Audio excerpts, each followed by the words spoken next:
Hello guys, bio अमन के साथ आज बात करूंगा परिवार नियोजन के ऊपर। बोर्ड एग्जाम बायोलॉजी में देखिए, जो बायोलॉजी है, मैं आपको बायोलॉजी पढ़ा रहा हूँ और बायोलॉजी का एक अच्छा सा क्वेश्चन है परिवार नियोजन। ठीक है, जो 12th में पूछा जाता है और इससे जब मैं बोर्ड एग्जाम दे रहा था उस समय भी क्वेश्चन आया था।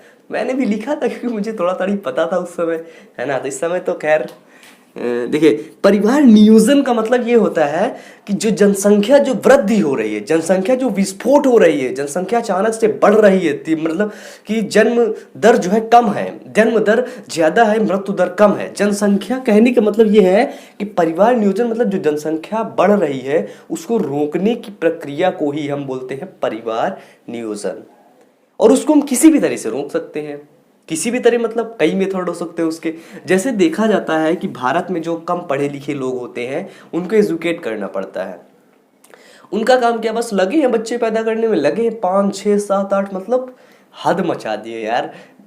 कहीं कहीं सॉरी, कहीं एरिया में देखा जाता है कि किसी किसी बंदे के 10 बच्चे हैं, 9 बच्चे हैं, 8 बच्चे हैं, 6 बच्चे, बहुत बुरे, मतलब साला वो खुद ही भूल जाता होगा कि छय्यू है ना, छय्यू गिन के रात में सोता होगा, गिन के 1 2 3 4, साला सबका नाम कैसे याद रखता होगा। मतलब हद ज्यादा, हद मचाया हुआ है ना। तो मतलब कि पढ़े लिखे लोगों के लिए तो खैर ये सब चीजें समझ रहा है, वो कम बच्चे पैदा कर रहा है। लेकिन जो अनपढ़ है, जो वास्तव में नहीं पढ़े लिखे, उनको पढ़ाने के लिए सरकार एजुकेट करती है। ये जो चैप्टर है ना आपके, उसमें ये जो चैप्टर हम लोग पढ़ रहे हैं, ये चैप्टर भी सरकार इसीलिए डालती है ताकि हम लोग तो पढ़े लिखे तो है नहीं, है ना या आप लोग भी कि पढ़ लिख के आए हो पहले से, यहीं से पढ़ो, यहीं से नॉलेज लो, लोगों को बताओ। ठीक है, लोगों को ना बताओ तो कम से कम तुम तो समझो। ठीक है, जीवन में कभी तुम तो इतने बच्चे ना पैदा करो। देखिए, तो परिवार नियोजन का मेन मकसद यही है कि जनसंख्या को रोकने के लिए सरकार द्वारा जो चलाया गया अभियान होता है उसी को हम बोलते हैं परिवार नियोजन। देखिए, जो भारत की जो जनसंख्या है वो अचानक से वृद्धि करी है। अचानक से मतलब कि जन्म दर कम, वो जन्म ज्यादा हो रहा था, मृत्यु कम हो रही थी। इस वजह से जनसंख्या में अचानक से वृद्धि हो गई, जिसके कारण से रहने की असुविधा, रहना खाना सब चीजों की असुविधाएं होती रही। ठीक है, अब परिवार नियोजन को रोकने के लिए दो विधियां सरकार क्या करती है। पहले तो परिवार नियोजन मतलब कि जन्म दर को कम करना। परिवार नियोजन का मेन उद्देश्य, मुख्य उद्देश्य यही है कि जन्म दर को कम करना, किसी भी तरह से बच्चे कम पैदा हों। अब बच्चे कम कैसे पैदा होंगे, इसके लिए दो विधियां हैं। एक है स्थायी विधि और नंबर 2 है अस्थायी विधि। देखिए, स्थायी विधि क्या बोलता है कि देखो बेटा, तुमने 2 बच्चे पैदा किया, ठीक है, ये है रामलाल ने 2 बच्चे पैदा किया। अब रामलाल को सरकार बोली देखो बेटा, तुम स्थायी विधि करवा लो। ठीक है, स्थायी विधि परिवार नियोजन की करवा लो, तुमको 2000 रुपए मिलेगा। कितना मिलेगा? 2000 रुपए।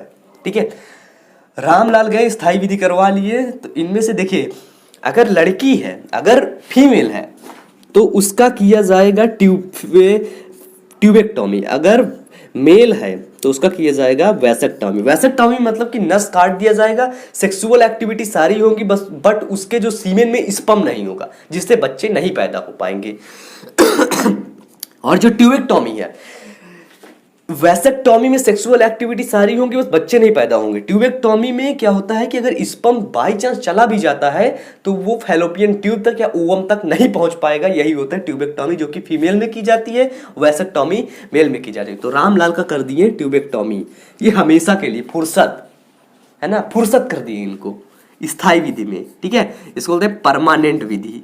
परमानेंट विधि इनको फुर्सत कर दिया एकदम से। अब इसके बाद देखते हैं अस्थायी विधि।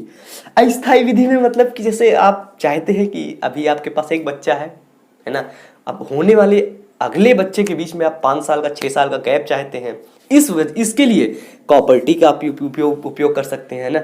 सरकार कॉपर्टी है, बहुत ढेर सारे आते हैं जो कॉपर रिलीज करते हैं, स्पर्म को मार देती है। ठीक है, ये फीमेल के यूट्रस में सेव होती है। इसके बाद कॉन्डोम्स का यूज करते हैं जिससे कि बच्चे ना पैदा हों, मतलब कि सीमेन और ओवम, स्पर्म और ओवम आपस में ना मिले। इसके बाद बहुत ढेर सारी कॉन्ट्रासेप्टिव पिल्स आती हैं, अगर उसके बाद भी कुछ लफड़ा हो गया कॉन्ट्रासेप्टिव पिल्स लो। इसके बाद मेंस्ट्रुअल साइकिल को भी देख करके बताया जाता है, डॉक्टर बताते हैं कि अगर इस डेट से इस डेट में आप करेंगे, सेक्सुअल एक्टिविटी में भाग लेते हैं या पार्टिसिपेट करते हैं तो यहाँ पे बच्चे पैदा होने के चांसेस ज़्यादा होते हैं, हायर चांसेस रहते हैं। और अगर इस एक्टिविटी नहीं कर मतलब इस डेट पे नहीं करते हैं, चांसेस कम होते हैं।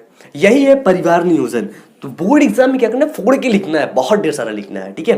तो फिर मिलते हैं एक नए बायोलॉजी के वीडियो में, तब तक के लिए बने रहिए चैनल पे। बहुत बहुत धन्यवाद।